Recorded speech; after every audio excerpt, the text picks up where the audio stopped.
Justice Yashwant Verma का नाम इन दिनों जबरदस्त चर्चा में है। कैसे? दरअसल उनके दिल्ली स्थित घर पर आग लगी, जिसे बुझाने के बाद कथित तौर पर वहां से भारी तादाद में कैश बरामद हुआ। लेकिन अब जस्टिस वर्मा से जुड़ा एक और मामला सामने आ रहा है। इस मामले में उनका नाम बाकायदा सीबीआई की एफआईआर में दर्ज किया गया था। ये मामला सिंभावली शुगर मिल से जुड़ा है। क्या है जस्टिस वर्मा से जुड़ा वो अनसुना मामला जिस पर अब और ज्यादा बिगड़ सकता है माहौल? सबसे पहले जानते हैं कि क्या था वो मामला। तो ये एफआईआर सिंभावली शुगर्स लिमिटेड नाम की एक चीनी मिल से जुड़ी थी। आरोप है कि इस मिल ने बैंकों को धोखा दिया था। चौंकाने वाली बात यह है कि जस्टिस यशवंत वर्मा 13 अक्टूबर 2014 को इलाहाबाद हाईकोर्ट के जज बनने से पहले सिंभावली शुगर्स में नॉन एग्जीक्यूटिव डायरेक्टर थे। इस सिंभावली शुगर्स का खाता साल 2012 में एनपीए यानी नॉन परफॉर्मिंग एसेट घोषित कर दिया गया था। सीबीआई ने 22 फरवरी 2018 को भ्रष्टाचार निवारण अधिनियम के तहत एफआईआर दर्ज की थी। इसके 5 दिन बाद एनफोर्समेंट डायरेक्टरेट ने 27 फरवरी 2018 को मनी लॉन्ड्रिंग एक्ट के तहत एक एफआईआर दर्ज की। ये FIR oriental bank of commerce की शिकायत पर दर्ज की गई। ओरिएंटल बैंक ऑफ कॉमर्स ने सिंभावली शुगर्स को 150 करोड़ रुपए का लोन दिया था।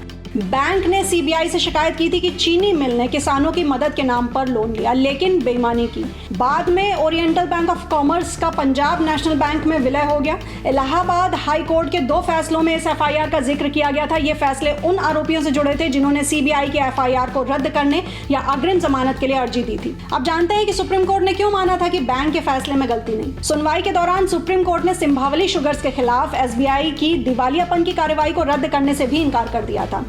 सुप्रीम कोर्ट ने सीबीआई के सिंभावली के किए गए समझौते के प्रस्ताव को खारिज करने के फैसले को सही ठहराया था।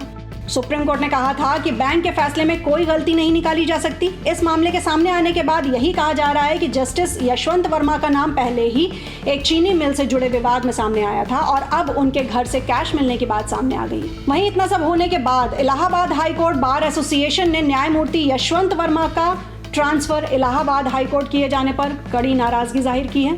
बार एसोसिएशन ने एक पत्र जारी करते हुए कहा है कि हम कूड़ा घर नहीं हैं।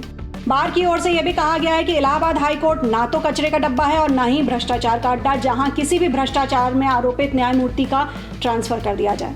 उन्होंने कहा कि हम भ्रष्टाचार को बर्दाश्त नहीं करेंगे और आखिरी सांस तक लड़ेंगे। अब बारी आपकी। न्यायमूर्ति यशवंत वर्मा के इस मामले में क्या है आपकी राय? क्या महज इलाहाबाद हाई कोर्ट में उनका ट्रांसफर कर देने भर से उनसे जुड़ा जनता का आक्रोश शांत हो जाएगा?